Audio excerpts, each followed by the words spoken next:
Hello, welcome to the next video in our Uptime instructional series, Ordering APIs. Once you've logged into Services Marketplace and you're ready to start ordering subscriptions for your machine, always assure that your ship to matches your end customer name on that specific chassis ID.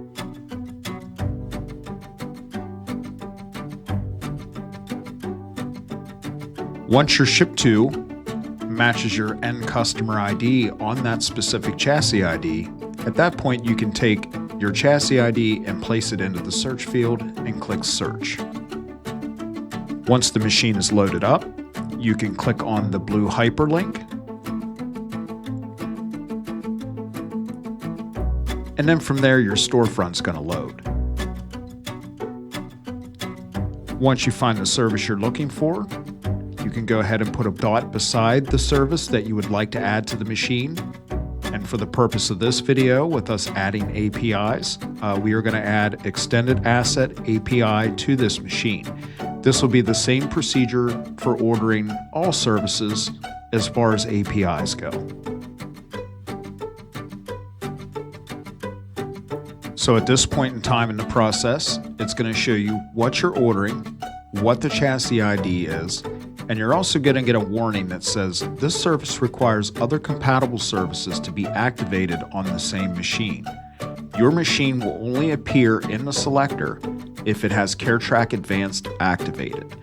Now, if you're trying to order advanced APIs, you need to have CareTrack Advanced on that machine before it will allow you to proceed. So once everything checks out, you can add this Extended Asset API to your cart. Once you click Add to Cart, you're going to see the item has been added.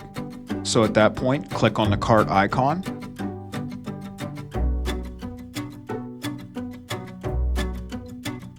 Now you're going to look at the services that are in your cart. For the purpose of this video, we are adding an Extended Asset API.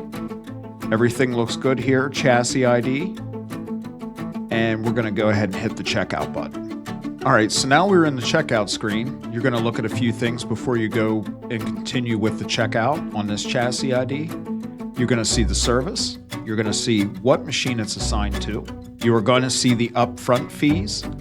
You're going to see the free trial period for that service and a reoccurring fee once the free trial period is over, and it shows you what the date is that the reoccurring fee starts.